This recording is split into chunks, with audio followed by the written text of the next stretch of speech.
Hello, and welcome everybody to the Distance Thinking Podcast. This is your host, Mr. Gerard Van Sluten.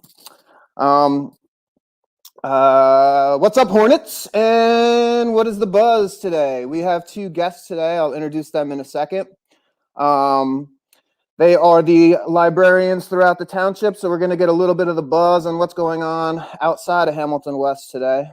I just quickly over some of the things from last week. Last week we did the show, if you guys remember, about hyperdocs, and I've had two teachers send me examples of hyperdocs this week, and they're awesome. One is Garzio's second hyperdoc. He keeps trying to outdo himself, so you can go to my website and you could check that out. It's good. And then the other one, which I told her I would show, Miss OCD herself, Laura Berg, saw the hyperdoc from Garzio, went home, stressed out about it, told herself she had to do a better hyperdoc than anyone else in the world because that's how she operates. I think, am I filling up the comment box? And it's really good. And I shared it with some people ideas. So I'm going to just show that really quickly. This is Miss Laura Berg. Oops. And it is popping up. So she read Tuesdays with Maury. I think that's the book that she did it on with her class. Yes. And she has some really cool activities in here. Like I said, you could look through it on the website, but she just gives you some other examples of things that you can do. And again, she's going outside the curriculum in some ways, talking about marriage. So she's more theming it than actually talking specific things about the books at times to generate their interest, which is really, really cool. And she has them actually incorporate some math activities by having to research some, where is it? Will millennials get married? So she clicks to a website. All right, what is the difference between the median age of men and women? There's a little math in there. It's really, really cool. So I recommend you guys go into the website. But in order to move this podcast along quicker than normal, all right, I will just refer you to the podcast, and I will now introduce my guests. So today on the show, all right, the first guest I will introduce you to is the Hamilton North librarian. We're staying all Hamilton Township here. And if anyone came from outside of Hamilton Township, I just quickly wanted to say how this podcast works. We're not here to tell anybody what to do. We're just here to share and kind of talk and see if anything that we say here can give you guys or girls some new ideas. So again, back to Hamilton North librarian, Ruth Keelis. Hey. Welcome. And we actually have another librarian here today, since Mr. Matthew Mayo has asked me to show him what a real librarian looks like, since he considers me a fake librarian. We have two librarians who are head and shoulders above me, and the second one is Hamilton East librarian, and that's Renee Rogers. Welcome, Renee. Good morning. All right, so I kind of just wanted to start it off. I mean, there's not as many people tuned in today. I just wanted to start off and ask kind of what's the buzz, and we'll start off with you, Ruth. What is the buzz at Nottingham? Difficulties and accomplishments, just quick, like maybe 1 minute. Sure. Yeah, I mean, I'm a newer librarian, so I'm still getting my finger on the pulse here, but I was talking to a teacher yesterday to try to float how I think things are going, and they agreed. I feel like the teachers at North are really banding together as departments and supporting each other. So, I mean, as a result, I'm not hearing that much from a lot of them because they're really just sort of kind of getting things done, which, I mean, if anybody doesn't agree with this assessment, feel free to disagree. But from my vantage point, I think people are just trying to truck along as best they can and modify things where they need to. And I think it's been really great. What I've been doing is trying to share super timely tools with the folks at my school where Google Meet comes out with a new extension that could be really helpful. So I just push it out and say, hey, this is a helpful tool. Go ahead. Sometimes I get answers back. Sometimes I don't. And so what's the one tool that has had the most positive feedback that you have? Definitely either Grid View for Google Meet so that you can see everybody at once, or Adobe Scan, so that it's an app you can scan paper handouts in straight to PDFs and then upload them straight to Google Drive. That's free, and that's been amazing. That was definitely what teachers needed at the time. I shared that early because I knew there were a lot of teachers who were scrambling to try to digitize a lot of stuff. And so that was a really useful tool. Cool. Hey, how about you? What's the buzz around the Emerald Palace? The Emerald Palace. Okay. I've been crashing all the department meetings, trying to keep my finger on the pulse of what's going on. And I think we all have the same challenges. I mean, the biggest challenge is reaching the students. The students who are not responding, there's a lot of care and concern from the teachers about them. As far as what we're putting out there, HyperDocs definitely right now, it seems to be a big thing, and that kind of matches up with what you guys are doing at West. I saw some really great detailed examples like the one you showed, and I saw some more simple ones, simple and direct, and some people are getting their feet wet with a lot of this technology. So it's good to see everybody pitching in. The coolest thing I saw this week was somebody used Jamboard as a whiteboard and played a game on Google Meet with their students. So that was for world language. So a lot of people were trying to use Zoom for the whiteboard, but they really liked the interactivity of Jamboard and Google Meet. And she said, can you just explain Jamboard for a second? Oh, I wish I could. I can take a stab. You have a Jamboard at Nottingham still, right? I don't. It's at Steiner now. I don't anymore, but I had it the longest, so I'll jump in. Jamboard. It is basically an interactive whiteboard app, and then it has a piece of equipment that goes with it, that can go with it, but you can just use it as sort of a very, very unstructured whiteboard space. So, and it has a lot of like predictive drawing features and like shape features. You can do mind maps on it. It's a really flexible drawing space that can actually be accessed remotely. So multiple users can have access to it and draw on the same canvas at the same time. The board itself, if you have a Jamboard physically, has 16 points of touch. So 16 people can write on it at exactly the same time, which if you've ever tried to write on an iPad or a touch screen while you've like accidentally put your thumb on the screen, like is incredible. It's like an incredible innovation. So if you were going to use it in a Google Meet, it would just be a link and then so they would have to access the link while you were in the Google Meet. So they would be working two windows to see the Meet and the link to the whiteboard, right? I think that they would probably have the Jamboard in front of them, and then the Meet would probably be. That's a really good question. I don't know if they'd have to have like a separate device. Renee, do you know how people are structuring that? I don't think she did it. I only know the one teacher who did it. I think they had it open in a separate window, but everyone was talking about what was going on the Jamboard and watching the Jamboard at the same time. Of course, suggested for her to have a second device so she could kind of see her students while they were doing it. I'm not sure if she took advantage of that, but they played a game. She had drawn a game board and she drew pieces that they could drag along with them, and it was Spanish. So, they were each building a narrative for a different character.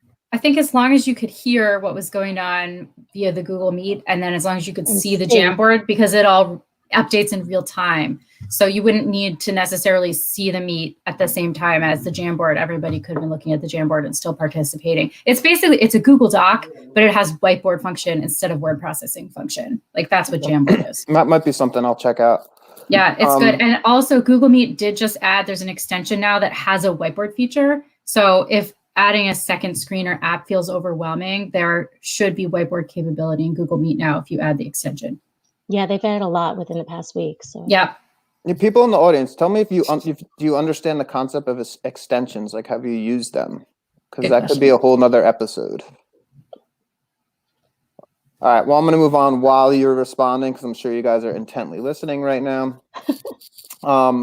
Next thing we're going to talk about this week is we were going to talk about the research process. I know a lot of teachers here are giving research projects. I think it's a mixture between handouts and research projects. So last week at the end of the episode, we actually closed out the screen and I was talking to Rob for a while about his, and we talked about blocking. And this is one of the things that we all learned at library school, which somehow my students find funny when I put that together, like library school. If my class was here right now, I'd get a chuckle from Lauren. That's what it's called. But I know. There's a school for that? What do you learn? You get a degree? What do you just learn how to sit at your desk all day? Make copies? Kelly said she's using extensions. Gar said he's using Cast. Having Cast would be useful. I'll show how that on digital learning. But moving back to the research process, I broke it down on my website into various, Lucia, you know Lucia, Renee. Hey, Lucia. I broke it down into various components, and I put a copy of my unit plan on there, which I broke it down into different deliverables. Now, mine is like super complicated because I'm a librarian and I've kind of done some of the parts of it with my class. But if it's your first time handling down a research process or project, I feel like you should really probably focus on just one aspect of the blocks originally and then kind of build on their skills. So I'm not sure if Renee and Ruth looked at my outline, but the first one I just wanted to talk about for people who are doing research, and either one of you can kind of step or jump in right here, but it's called the hook. I'm not sure in like that. I don't think that was one we focused on a tremendous amount in library school, but I do think it's really important. And on my website, I also attached the history ones that we got, which all have awesome hooks. So the hooks are basically determined by the theme of your unit that you're doing and just trying to activate students' interest. So they're not just researching and just processing like various information. So you guys have anything to add about the hooks? Like what kind of hooks have you done in research projects, or do you employ hooks or not employ hooks? I think for me, that's usually the teacher employs the hook, and then they start to come for me to start the research process. So it's usually tied into something they're doing. One great one with a hook is Dottie DePalma does a social solutions project. So she has the students researching social issues, social problems, defining it, and that's their literature review. That's the only written part of it. And then the second part is they research possible solutions and design and price out a solution. And there's a social solutions fair where they actually pitch their solutions or their ways of helping solve social issues. So it's a tremendous project. And the hook is, what is something that you see going on in the world that you'd like to fix, that we need to deal with? You want to see it changed. How can you contribute to positive change? That's really cool. I mean, that's a tremendous project. The history DBQ set that we have, that's like my favorite part, is the hooks are so cool. So sometimes I just use the hooks and don't use the actual like research project, because it's usually like on a topic like freedom, and then it'll like have a list of like questions like, do you support this or that? So it's getting the kids thinking in a way that's different, and it's not like tied to the content exactly. But all right, so we have the hook, we got their interest. Now here's the part, and I call it early researching, and I'm wondering if you guys know what I mean by early researching. So I think this is one of the things that gets overlooked from many teachers is early on, we just want them to go into research and they don't even know what they're researching. And then teachers may come to the library and say, like, can you teach them how to search? I'm like, I can't teach them how to search when they don't even know what they're looking for. So one of the things I always recommend in the early stages of any research process is first tools. And I say the first place that you should go is either your novel, your textbook, or an encyclopedia. Can you guys either agree, disagree, or kind of like give a little extra explanation on that? Yeah, I mean, I think that the hook and early researching can be related, like tightly related. I think that these are the most important parts of the research process. Way more important, it's way more important to do a good job here because it sets you up for success for the rest of the research process. So I think like this is where the hook and the early researching is where teachers can really guide students and provide a lot to get them interested. And to me, that's the idea, is to like fire them up, to say like, this is really cool. Like, I want to know like how many people died in this war, or I want to know like it, to get them curious. Like that's where the hook and the early researching can help them find their question, which is the hardest part. So to me, like that's really the most important thing, to have really good, compelling, interesting, and easy to absorb information in the early stage of research. You kind of segued there, and I know this is actually a Renee thing. So developing topics, because me and Renee have talked about this. So like early on, they just think that they have this question that they're going to answer, and I don't think they understand that like their topic is going to become more and more focused as they do more and more research. So the topic development could happen in the early researching, but this is another deliverable that I might have, is like have them really thinking about their topic. And last time they were really confused. They're like, oh, my topic's like AIDS. I'm like, well, what about AIDS? Like, like you want a question or a topic? I'm like, you kind of should be going back and forth. Like, what question are you answering, and make that question specific, because otherwise, if students have very broad topics, they tend to plagiarize in my mind. So Renee, like, I know you had that little topic video that you showed me. And this is something that you've worked on with developing topics. Can you just kind of talk about that a little bit? Yeah, I like to emphasize in the beginning that choosing your topic is part of your research. And there's a video that I like to show that gives them a simple example of a topic that's too broad and too narrow, and how you kind of come to that sweet spot of a question you can really dig into. I also like to surprise them by sending them to Wikipedia to look at their project. They're like, what? My teacher tells me I can't use that. It's a great jumping off point. They get a background for their possible topic ideas. There's an outline there. They can choose different angles. And there's the vocabulary there where they can find their search terms. They learn how to talk. Okay, so this is where I'm a bad librarian, one of the many ways, but I'm pro Wikipedia. I'm absolutely pro Wikipedia. I find that I would never send kids to Wikipedia early, because it's too much information and they're going to end up so confused about what they're actually searching. So like, I know all of us provide like simpler versions of encyclopedias that are probably all in our collections. Like, because I do Scholastic Encyclopedia, and like it goes by reading level. So it's like easier for them to get a general idea of their topic. If they go to Wikipedia, I go to Wikipedia, click, because it's like link to link. And to me, I wouldn't recommend Wikipedia early, because it may actually confuse them. And then they're going to try to write about 20 different topics, which may be in like the 30-page Wikipedia entry, you know. I think they're going to... I was going to say, I think they read Wikipedia like they read anything. They just kind of skim it.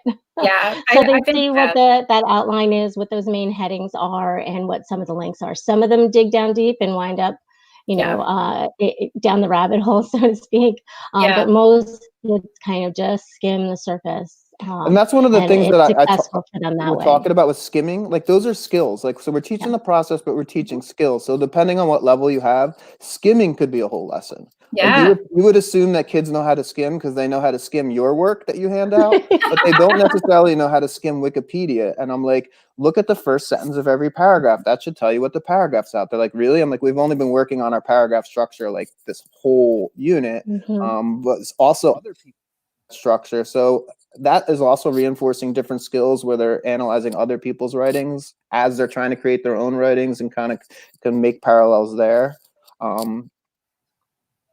Yeah. All right. So quickly, so we'll go through this.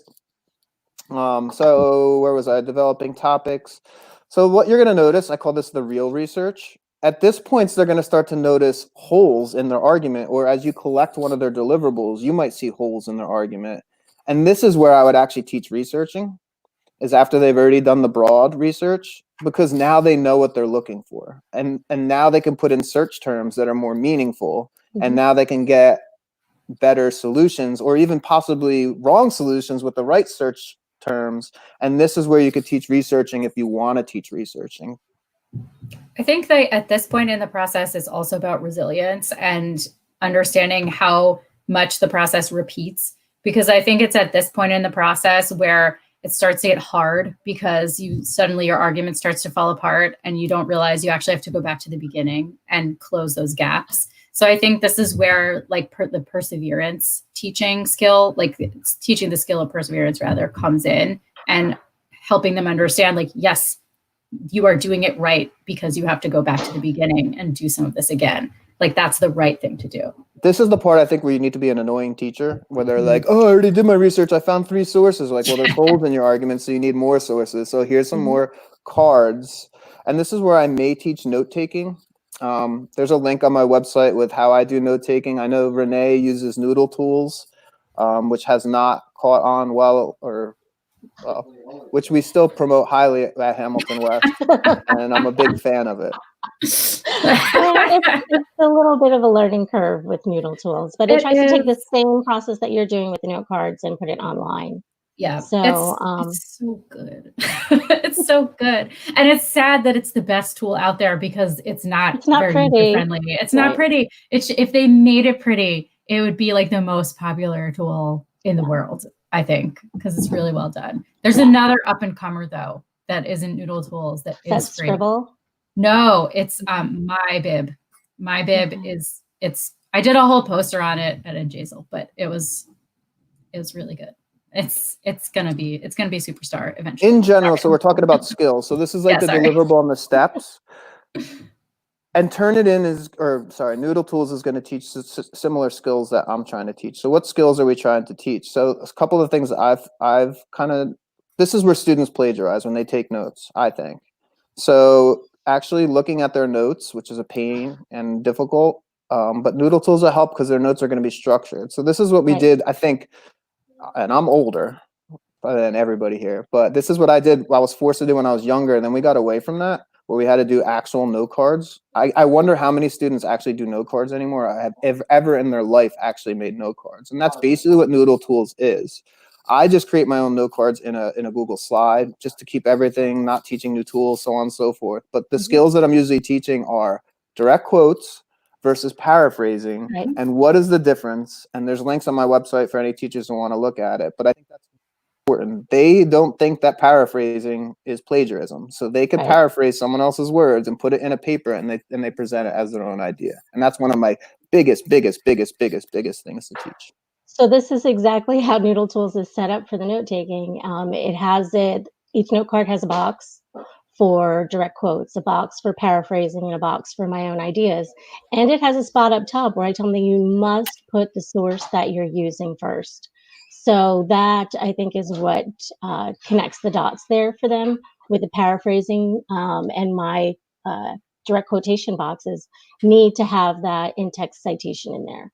And it needs to link back to the source that they're using. So that's kind of where I emphasize that, but you're absolutely right. They don't think that paraphrasing is plagiarizing, and it's something we go over and over. All right, so finishing up, we're going to what I call bucketing. And this is kind of being done as across the process, but I actually took this from our history thing. Is like we're going to start putting our information into categories. Now, some teachers, I feel like the students are more advanced, this could be done as they're researching because they're going to understand that concept. If not, might be a chance where you'd have to go back over their notes now and start to kind of like organize their notes. So this is where they're going to bucket according to themes and start developing their thesis, and so on and so forth. On my website, again, I have on mine something called Chicken Feet, which I got from history, which is basically a little thesis organizer. And I have like little buckets, and I actually have buckets. I have a Kentucky Fried Chicken bucket and another bucket and another bucket, and they have to kind of put their things into buckets. And this is where they take their evidence and put them into buckets and tell me what that bucket is. How do you guys organize this process, or how have teachers that you've worked with in the past done that? I mean, this could be outlining. I feel like outlining is one step ahead of this. What do you guys think? I think Noodletools provides a great structure for it. Honestly, because you can pile the note cards physically on top of each other to like organize them.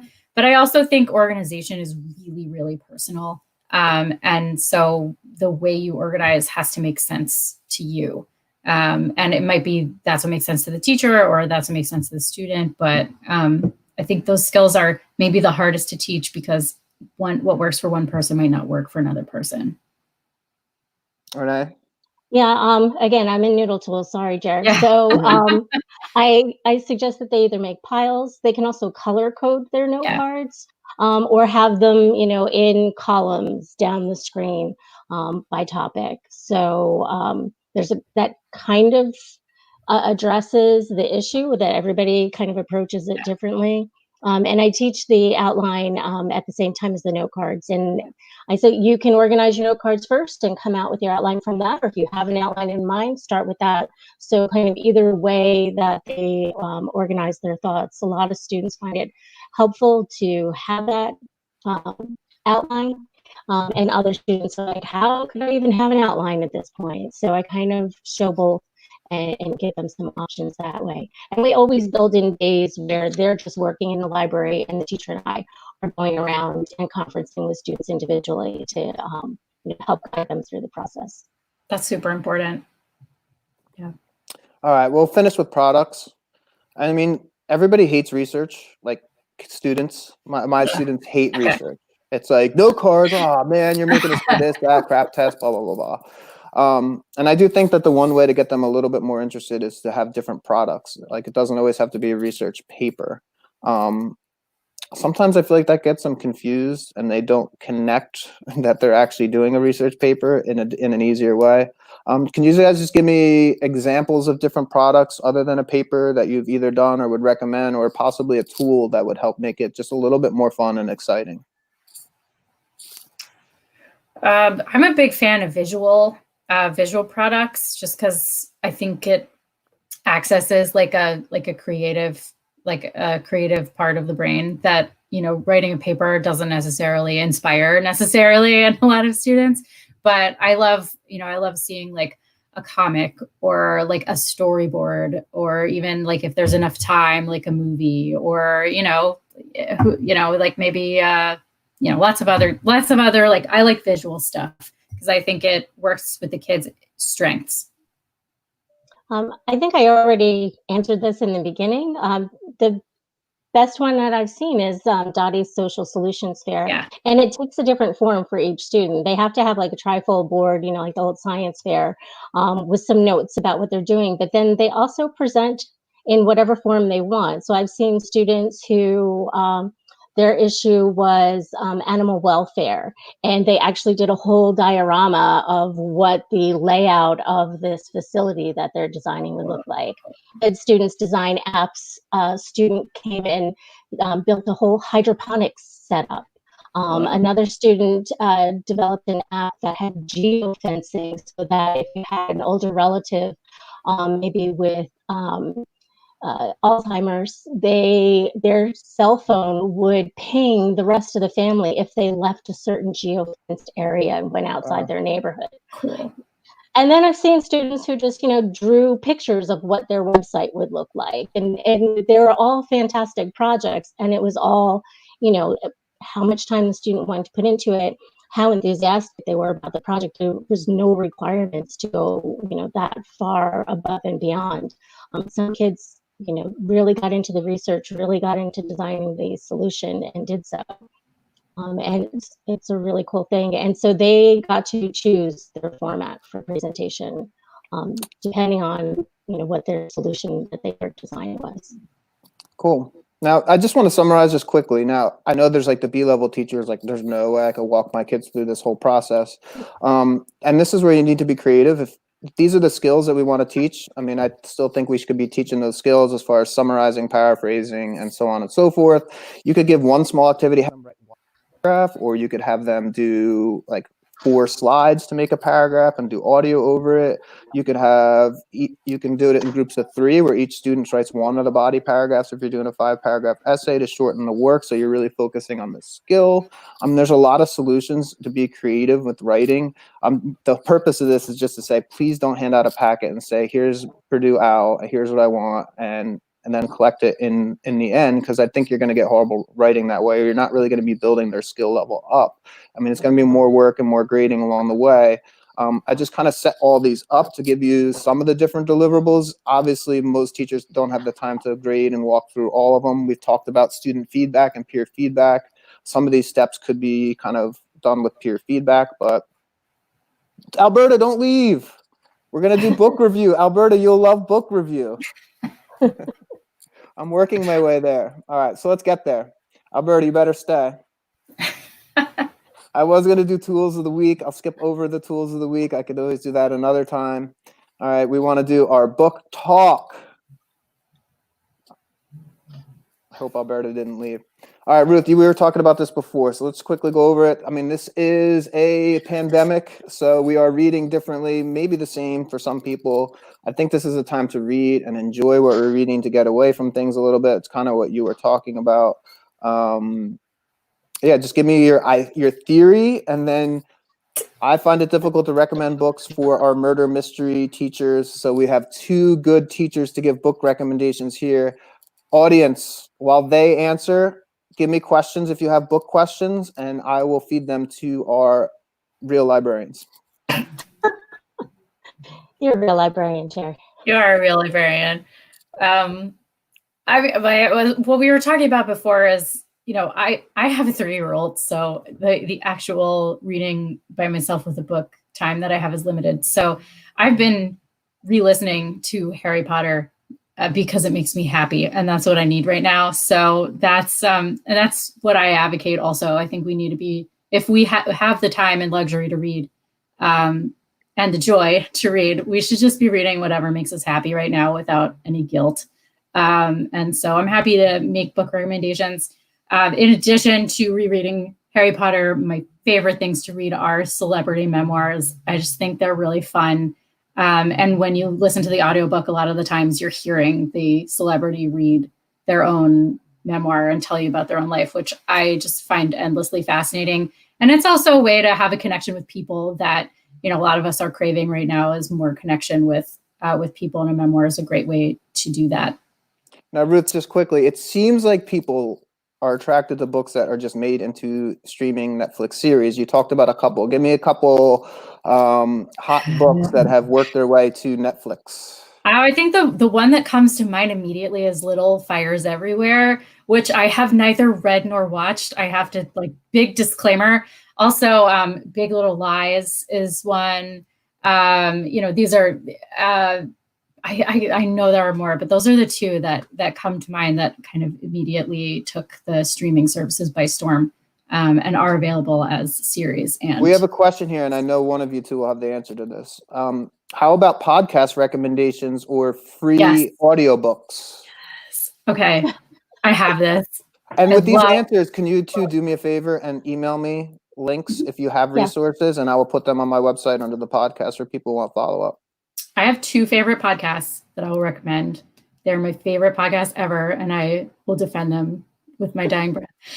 One is the Ologies podcast, which is like a super nerd podcast, but it's amazing. Ours is a super nerd, so he'll probably like that. The Ologies podcast is a science communication podcast, essentially. It's amazing. There's the science communicator. The host is Allie Ward. She's a comedian and a journalist and a scientist. And she interviews an expert in a field every week, and it could be any field of science. So there's been fearology, the science of fear. There's been lepidopterology, the science of study of butterflies.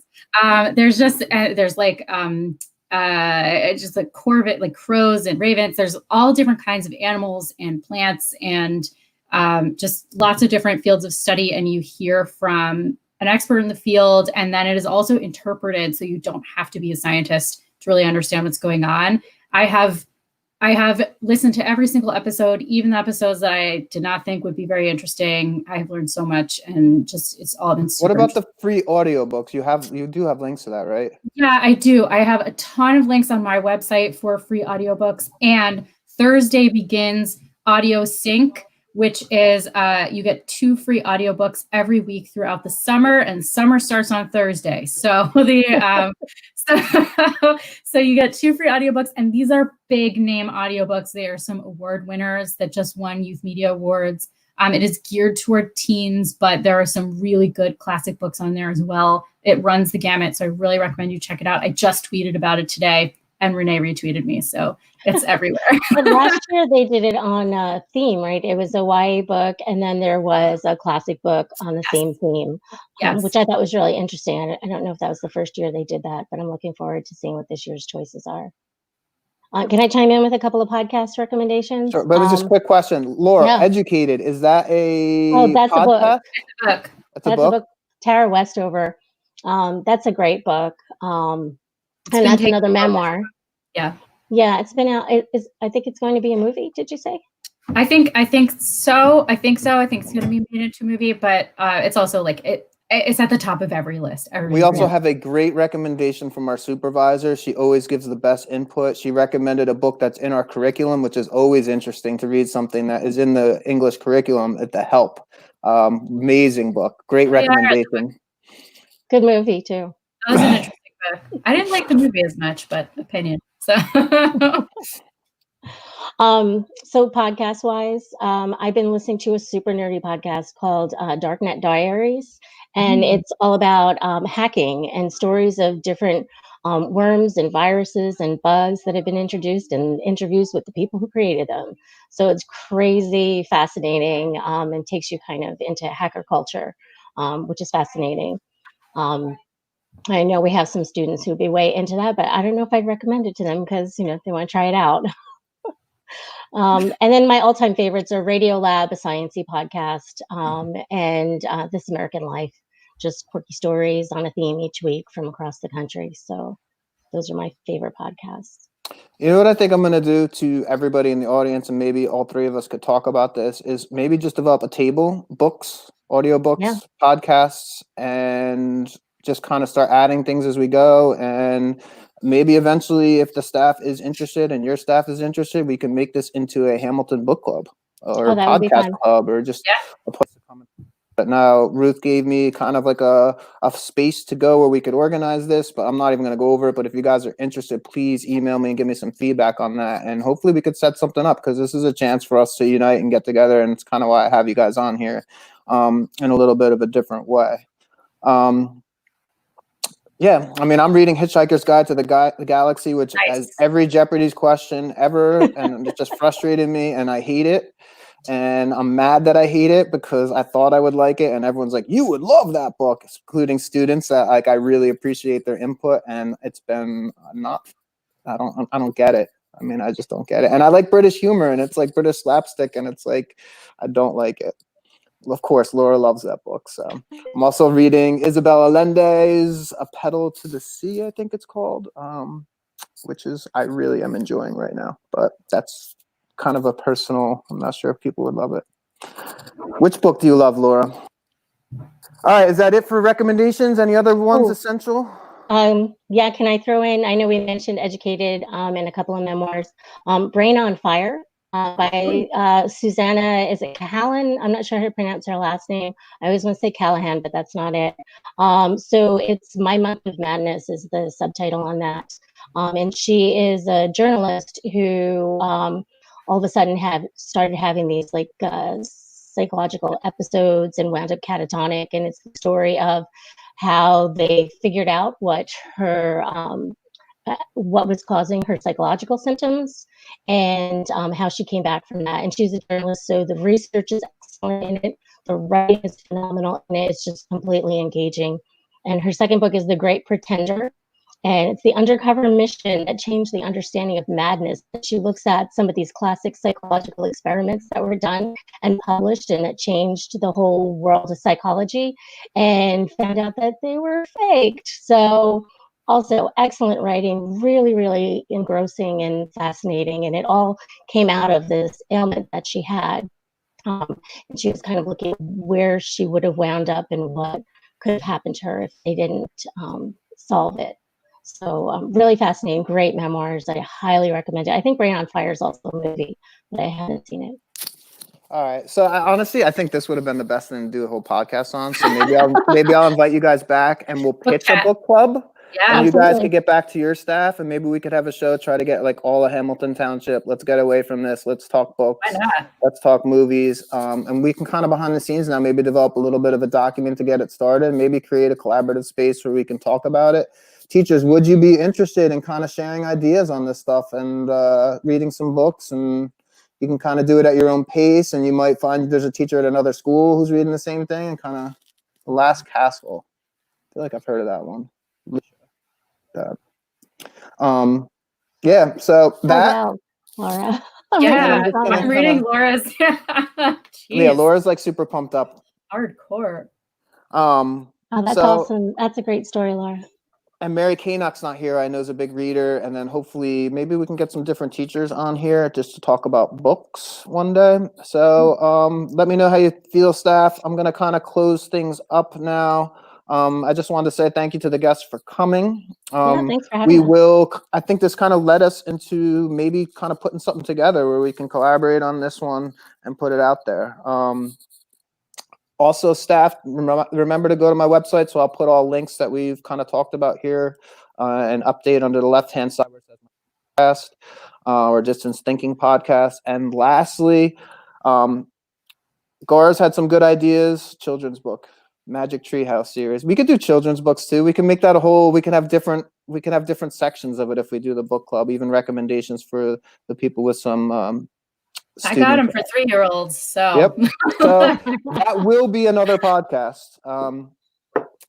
Along those lines, I have some other ideas for podcasts that I'm talking about. Continue to email me your ideas. And I really want to get Amanda Wegman on here. I don't think is in here today one time and do a teacher intervention. So if there's a teacher out there who's like so overwhelmed with what's going on right now and just wants to like talk to another teacher, or maybe I'll invite 2 teachers on here just to kind of brainstorm some ideas and go through live action thinking of lesson planning. So it's kind of like live action lesson planning, like, oh, here's what I want to teach. Here's the content. I don't know how to distribute it. And we'll come up with both digital and educational solutions for that teacher. So any teacher who wants a online intervention and feels comfortable doing that, I think that would be a really cool episode. So again, thanks everybody for tuning in. Thanks for my guests for showing up. I guess peace out. Thanks, Jerry. Thank you. Thanks. This was fun. This was awesome.